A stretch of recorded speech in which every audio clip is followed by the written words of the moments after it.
Let's get down to it with real stories. I'm Rachel. And I'm Liv. And this is the RL. Welcome back to another week of the RL podcast. I am your host this morning, evening, whenever you're listening, Liv, because my co-host Rachel is unfortunately feeling under the weather today. And so she was not able to come record with me.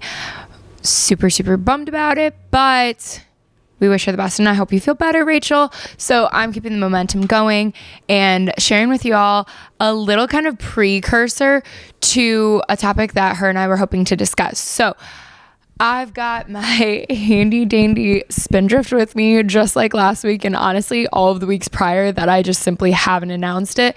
I think that I've never really understood the whole, like, when people, especially girls, are addicted to the Diet Cokes, like the whole, what they call it, like the refrigerator cigarette lately, until Spindrift, where I don't think I'm addicted. I wouldn't say that, but I definitely enjoy them, drink them probably like every day, and count on it for my function at this point. Not necessarily. This is probably the wrong thing to say, but I'm just babbling on, and I hope that y'all are in for a babble session with me, because I'm going to keep it up and keep it going. Okay, let's get into it. So Rachel and I were hoping to chat with y'all about a funsy topic about dreams and their meaning. So as I was getting into deep diving some of this, I thought a good precursor that I was interested in about was sleep in general, because, like, let's just take a step back, and how weird is it? Like, weird that you spend literally a third of your life asleep. It feels weird to say. It feels like, right, somebody flipped the switch and you've got your pause button, your off button, whatever the heck. And because it's like such a big deal, so important for our health, for our, honestly, like, life satisfaction, for every single day, and it's something that we do every day, every night, obviously. It's such a big deal. And when you're aging, right, I'm no longer 18 anymore. I'm approaching 30 slowly but steadily.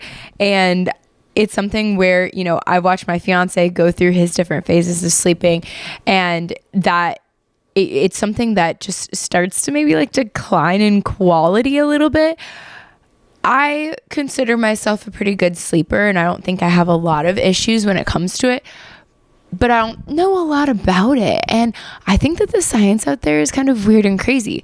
What I will tell you about my sleep is that I probably on average sleep 2 hours longer than my fiance. And I kind of thought that that was normal for girls to sleep in longer than guys, but I'll tell you kind of some of the things that I've been finding out. So, for starters, as mentioned, we literally sleep a third of our life, and scientists don't necessarily understand everything that there is to do with it. But our body has to constantly cycle and power down all of our body systems, including our brain, to become less active every day due to energy conservation and storage, different self-repair and recovery. Our cells literally do cellular repair at nighttime. Hence, of course, if you're injured, if you're sick, and you just become lethargic and you need your sleep more. Everybody knows when you're sick, take yourself a nice long nap, throw yourself in front of the couch and recover due to the cellular repair needing to happen. Apparently, similar thing for an injury. I guess I always equated that to a side effect of different medicines that we're on, but no, it's a natural bodily function as well. And then the coolest thing that I always associate with sleep is the whole brain maintenance aspect, where at night when you're asleep is when your body actually processes your day and categorizes your memories for you. I'm reading from the Cleveland Clinic talking about how your brain, when you're sleeping, think of it like a librarian stacking away all of your memories like books on a shelf. And that to me is so crazy to think about and weird, but it's one of the things that I always found so interesting about when you sleep and how you sleep and the way that your body processes everything that you go through and experience and everything that your senses take in during the day, that you need the time to process it all. And that's exactly why people will say, oh, you should sleep on it, with making major decisions, with having a fight with a friend, family member, like loved one, that sometimes when you sleep on it, you see them more clearly. And that's because your brain actually physically cannot process all of that information until you go to sleep and store it away. And then things can feel a little bit more completed and settled. And that's why. So how much sleep do people need? Everyone's heard the casual standard of 8 hours for an adult, because adults need between 7 to 9 hours a night. I must be on the end of the 9 hours with my fiance and the end of the 7 hours.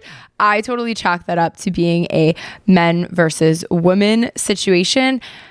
Unfortunately for me, looking into, do women need more sleep than men?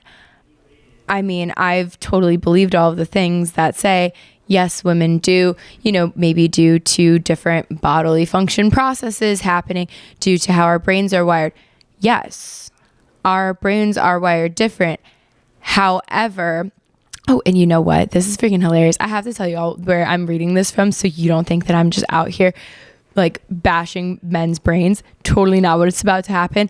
I just read this article and it was so freaking funny. I have to share it just because of my own perspective of where I'm coming from, thinking, oh yeah, women need more sleep than men because we've got more going on mentally. And I think that all of us women might agree with that. So to have something slightly validated, it's kind of hilarious. Okay. I'm reading from Piedmont.org. It is a medical service site where you can find doctors, locations, patient resources, all that kind of jazz. And Dr. Nagamala Raju specifically says women's brains are wired differently from men's. They are indeed more complex, okay? Women are also multitaskers. They do a lot at once. So because they use their actual brain more, they need more sleep than men. I'm sorry, reading that out of context literally had me giggling because I was like, I can't believe I've got a medical doctor straight up saying, yes, women use more of their brain than men. Anyway, it apparently is still debatable, but some experts say that women need, on average, 20 minutes more than men usually need. So I thought my average, on average, 2 hours more than my fiance was normal of what women might need more than men. I'm wrong. 20 minutes on average. But yes, apparently due to our more complex multitasking brains, which I do find to be a really interesting little fact about men and women, just due even to the evolutionary aspect. I had read this back in Sapiens by Yuval Noah Harari, that due to the way that our species has evolved over time and the gender roles traditionally played by women and men, I'm talking cavemen period. I am not talking 20th century kind of, stay at home housemaker versus worker. No. I'm talking hunter-gatherers, where the women were back in the village and would be, yes, gathering, I suppose, as well as childbearing and taking care of, as well as, dealing with the town gossip, doing all the cleaning, the food prep for people. There were multiple tasks to do. Women were juggling multiple things. Our brains developed accordingly of having multiple focuses in one day to get the tasks done. Meanwhile, the men of the village would be, their focus is to go out and hunt, okay? They're going out and they've got one focus, one task, one thing to put their brain and their energy towards. And they're also going out, yes, with other men, but are you literally sitting around, weaving the cloth and talking the town gossip? No. You're being quiet. You're in a bush. You're stalking and you're making your game plan. I think it's hilarious to compare that to, for example, when I see my fiance go out and golf with his buddies, right? I think sure, the more modern man maybe does have a little bit more conversation with their buddies, but I do think that it still is a stereotype with a lot of men when, we can say, oh, like you were hanging out with so-and-so all day long, how's his wife? How are the kids? What's going on with this? What's the tea on that? And they like literally don't know because they didn't chat about any of it during the day because they had their focus set on the one task at hand. Maybe it was golfing, maybe it was soccer, whatever the heck the guy was doing.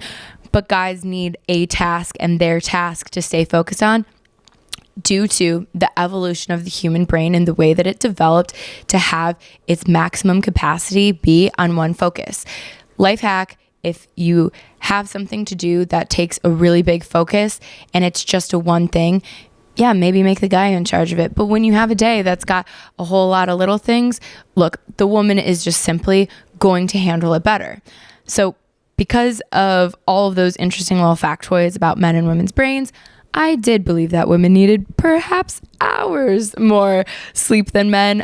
No, 20 minutes. So that's hilarious, but it is in fact true. So another interesting thing is that sleep disorders are actually more common in men, but women will have more prevalent disorders during different periods of their life.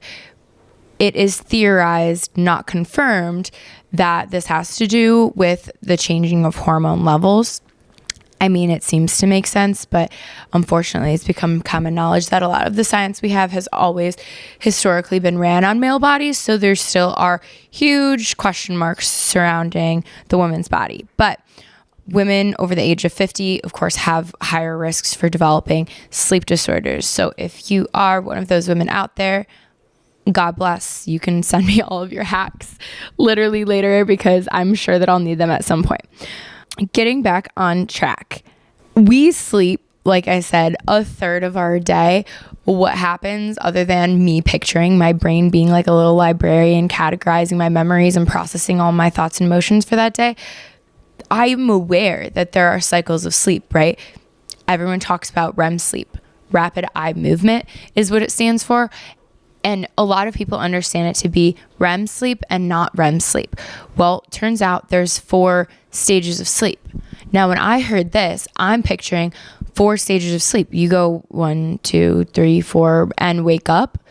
Not the case at all. Actually, you cycle through these stages of sleep even up to like 6, 7, 8 times during the night, because they say that a cycle, meaning from stage 1 through REM sleep of stage 4, takes you in between 90 to 120 minutes, right? So an hour and a half to 2 hours at night, your brain is cycling through every single stage.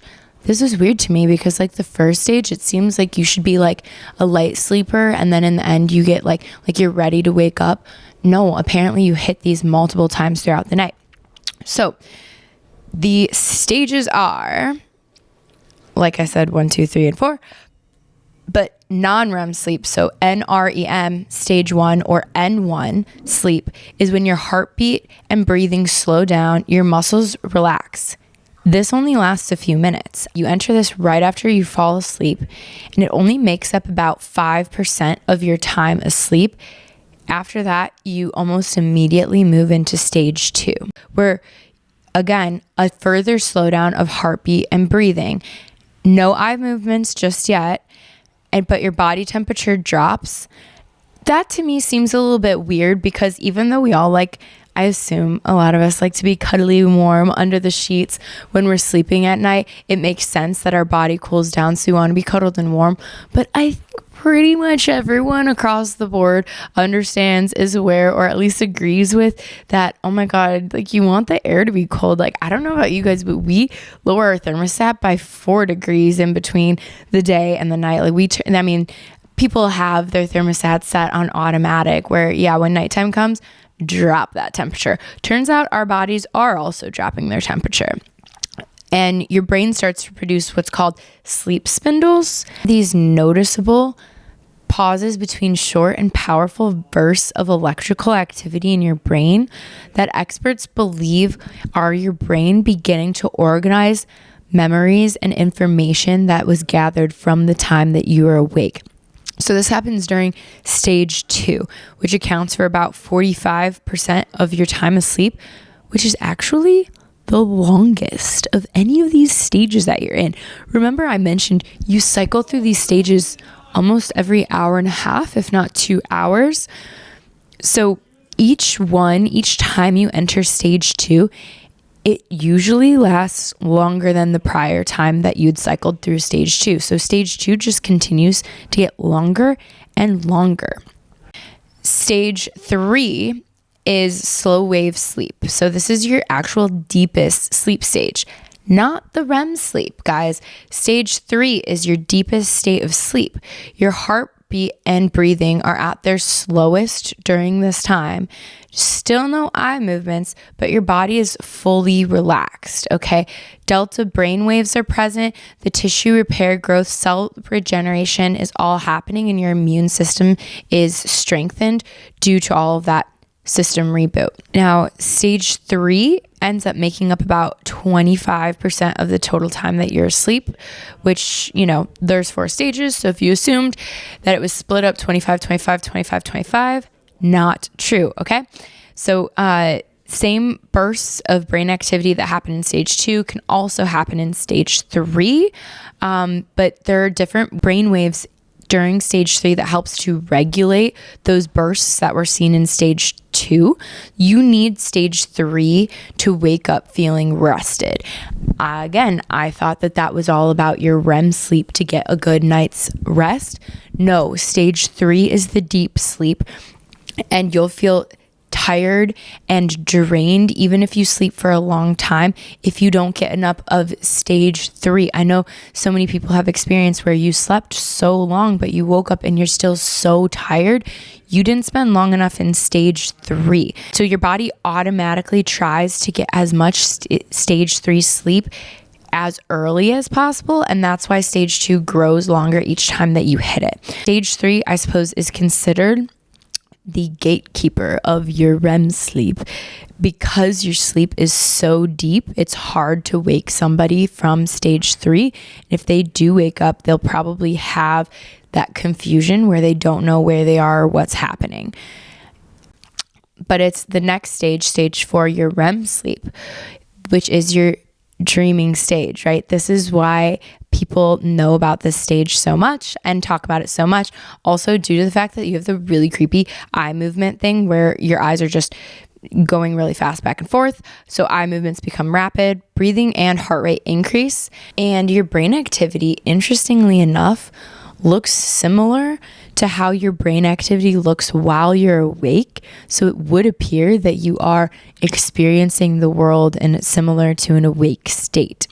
Your limb muscles become temporarily paralyzed. Brain activity is markedly increased, but your muscles become paralyzed, you guys. This sounds crazy to me because also I think if you haven't heard of it before, people talk about sleep paralysis. Your brain wakes up faster than your body does. So while you're awake and alert in your mind, you cannot physically move and you're stuck in that for a period of a few minutes. I don't know if people have been stuck in that longer, until your body wakes up along with your brain and you regain your movement. So every single night when you fall asleep, you go through a period of paralysis of your limbs, like your muscles. And that to me seems so crazy, but it actually turns out it does make sense as to why. So I was reading a bit more about this, and there's a few different types of sleep disorders that make it make sense, okay? So there's a sleep disorder called REM sleep behavior disorder, which can also cause abnormal dreaming, but because your muscles are typically paralyzed during REM, you don't act out your dreams. So you ever see those people where, like, I guess what comes to mind for me is sleepwalking, where people will start like throwing punches or doing some crazy action because, they're fighting a demon or whatever in their nightmare that's going on. Or I don't know, people are picking up pots, throwing them on the ground because they think they're setting them on a table. That's what I'm picturing in my head. And so it's weird because you never think about these things, right? Until it gets brought up to you. And I mean, it actually makes sense then why we would be paralyzed during our dreaming state, so that you don't roll over in bed and accidentally strangle your partner or pick a chair up and throw it through your window, hurting somebody, hurting your home, etc. So I think that that's crazy that, again, another evolutionary aspect of the way that we developed is specifically so that our body remains paralyzed while we're dreaming in order to protect ourselves, actually. This also makes up about a quarter of your time asleep. And the first REM cycle, again, is usually the shortest, around 10 minutes. And then it gets longer and longer, up to an hour at the end of, I suppose your last cycle. As mentioned, you can cycle even around usually 6 cycles of this while you're asleep. Now, because I was interested in dreams and kind of the beginning of how dreams start, what dreams mean, all of that jazz that I'm hoping to get into with Rachel, I found a topic on, is it normal not to dream? I think, when I talk to friends and family, I hear oftentimes about people going through periods, when you wake up and you don't remember your dream, you don't know if you dreamed, you don't know if you had what you would be even dreaming about. Also, maybe it's been a long time since you've had a dream or had a dream that you remember. So many times we get caught up in our everyday, just our adulthood, our living our life. We're very focused in our here and now that sometimes you wake up, you're up and at 'em. You got to go move on to the next thing of your day. Did you dream? Is that even a question that you've wondered in a long time? When's the last time you asked yourself that? Or when's the last time that you got up and you shared with your spouse or your roommate or your just a friend over the phone, oh my God, I had the craziest dream. I do feel like I do this from time to time, but it still is an every once in a while, on occasion situation. So the question remains, is it normal not to dream?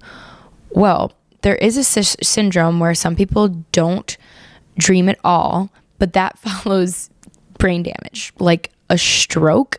So it's specifically characterized by you losing the ability to mentally recall events or revisualize images in your head. That would be the barrier for you not dreaming if you can't dream. Literal brain damage. So most people do dream, okay? That's the case. You just don't recall them. So people will say, I don't dream, I don't sleep well, but that's not the case, okay? Just because you don't have dream content that you remember when you're awake, that doesn't mean that you're not dreaming, okay? We usually typically do not remember our dreams unless we're specifically awoken from them, from a dream. And we absolutely all can recall a time when you woke up from a dream being like, oh my gosh, that was wild, that was crazy. You literally just came from, your old high school, boom, and now you're in bed next to your spouse, or I don't know, whatever crazy location that your dreams are taking you to these days, to be plopped back in bed in your house, back to normal status quo when you were literally just like, I don't know, running from lions in the jungle. Maybe not, but you're dreaming. Unless you're awoken from them, you just really might not remember. So at the end of the day, dream interpretation is a big mystery. We all believe that it's something your subconscious is possibly trying to tell you. But a lot of times, even when we have really good recall of the dreams right when we woke up, it fades away. And then you think back, I know I had a weird dream, but I don't remember it. So if you want to have more awareness, jot down details as soon as you wake up to identify if there's patterns. But I will say how weird that they really do just fade from your mind. There's been so many times when I've woken up from a dream like, oh my God, I am going to remember that. That was so crazy. That was so wild. I feel so weird. How could I forget that? By the end of the day, you've pretty much no recall of what happened. That's happened to me many times. So I think it's so weird how quickly dreams can just fade from you as if they're not relevant, as if this 8 hours that you spent asleep, granted, turns out we know we're only in REM for about a quarter of that, but all that time or all those weird like experiences that you have to have it just like, psh, I don't know what happened, because I feel like that happens all of the time. One of the things when I was researching on this topic, however, disorders when it comes to sleep, one of the disorders was called the nightmare disorder. Now, I don't know the last time that you think maybe you've had a nightmare. For me, my nightmares lately are just in regards to the fact that my wedding is now 30 days out as of today, the day that this episode comes out. So yeah, from time to time, I'm having like a nightmare where like, I don't know, my photographer gets up and leaves in the middle of the ceremony, or the music doesn't play as I'm walking down the aisle.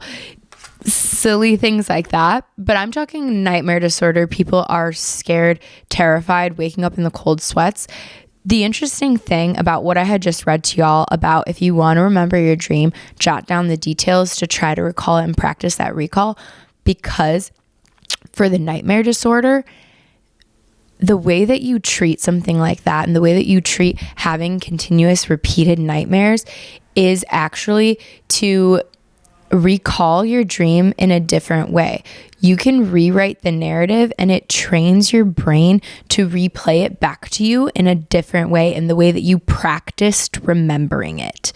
So I think that just like the mental, psychological woe about how insane our brains actually are, and how, you know, I've read before how humans are one of the most brainwashable animals. You can sit there and brainwash yourself. If you have a repeated nightmare that you would like to shake, that's how you're supposed to do it, is to practice remembering it and change the narrative in your memory.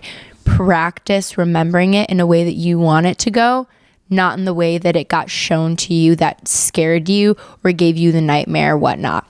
So as discussed with how important sleep is for us and how often, or I suppose how much of our day and lives we spend asleep, I feel like everyone at least, is constantly on a pursuit of better sleep. Now, I can't come from a real scientific background on what's going to get you that better sleep, but I can say some of the things that work for me, or tips and tricks that I found online that I really resonated with and was like, oh yeah, that hits it for me. So more than the typical stay consistent, keep your routine, yada yada, is associating your bed with sleep. Now, I've heard this in the past, that your bedroom should be sleep and intimacy. You shouldn't be hanging out in bed, just watching TV or doing your work. God forbid you work from home and you're doing work in your bed. I know back when I was like 22, my first corporate job, and I had the ability to work from home, I absolutely rolled over in my bed and would log into work and start reading emails.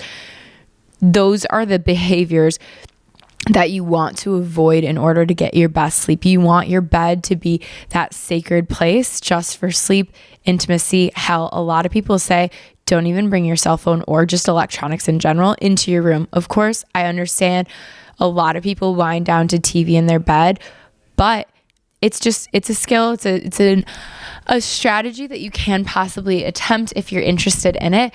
But if you do create a boundary, at least of your cell phone, maybe you have it on a charger outside of your bedroom or in the kitchen, so that when you go downstairs for your morning coffee, your phone is next to your coffee maker, and that's when you can start your day, to keep that association separate, keep your peace, and keep like the sanctity, the niceness that is your sleep, your intimacy in your bed, your bedroom, and work, stressors, outside things, stay outside. I've loved that separation for me always. So that's something that I'm constantly striving to even do better, because no, I will not claim that I keep my phone outside of my bedroom. I've tried it in the past, and I hate that I live in this world where I wish I didn't have that like minor phone addiction, but there's something uncomfortable feeling so separate from it. I need to work on that. Something for me to clock for myself, if you will, but don't be playing video games and reading emails from your bed. Like we can do better. I thought avoiding napping was a really interesting one that I read, because I thought, everyone thinks of the Spanish culture when it comes to siestas as being a healthy thing for you. And I have read that for like 50 plus aged males a lot of times, perhaps that being a good health thing for them. However, napping during the day, it can disrupt your sleep at night. God forbid you overnap, nap too close to when you want to go to bed, throw off your schedule and your routine, mess with the circadian rhythm, all of that jazz. So actually it's recommended to avoid naps if you want your best sleep. I suppose that makes sense, and we do know. I was surprised within this past year or two, I've really, really started to notice the effects that drinking alcohol has on my sleep. Alcohol can make you fall asleep quicker, but the quality of your sleep is so poor. I'm assuming that means this like sleep level 3 that I had gone through, about how important that is to feel like restful and well rested, because I know when I drink alcohol and go to sleep, I wake up just lethargic and groggy, and like I can't wait to go to sleep again the next night to actually get good sleep, because I really do feel the impact from it. And another one that for me, my personal personality and the way that it works, journaling or writing your to-do list before bed. There are so many times where I am crawling in my sheets almost every night. I know mentally for me to fall asleep, I go through my mental to-do list, hence my phone being next to my bed on airplane mode though, so that I'm not getting all of the EMF radiation next to my head when I sleep. But I will grab it and open up my notes section and start jotting down notes for my next day of, oh my gosh, especially the night before traveling, I'll have my bag half packed, but in the morning, I want to make sure to grab my book off my desk for the plane, my toothbrush that I'll want to use in the morning, etc. And so I am the person who makes a list the night before I go to sleep. I think something that I'm going to try to do is to get a journal, literally for my chicken scratch. I'm not a big journaler. Podcast maybe more my style, but I do write so many lists. I am such a list person, like I've already said, that most of my journal entries, even my notebook and my backpack for work, it's just a bunch of lists with things crossed out. Everything's a to-do list for me, and my brain works like that. So if your brain is wired to just keep going, what do I have to do? What do I have to do? Get it out, people. Get it out of your head so that you can relax and get some super, super solid stage 3 and REM sleep. So that's what I've got for y'all today. I so appreciate y'all continuously tuning in and listening and joining me on this journey of chatting you through all of these things that I find interesting. I can't wait for y'all to listen to next week's episode when Rachel is back to join me. If you've made it to the end of this episode and you're watching on YouTube, go ahead and subscribe to our channel. It helps us out so much, and we appreciate y'all for listening. So I will talk to y'all soon. Bye.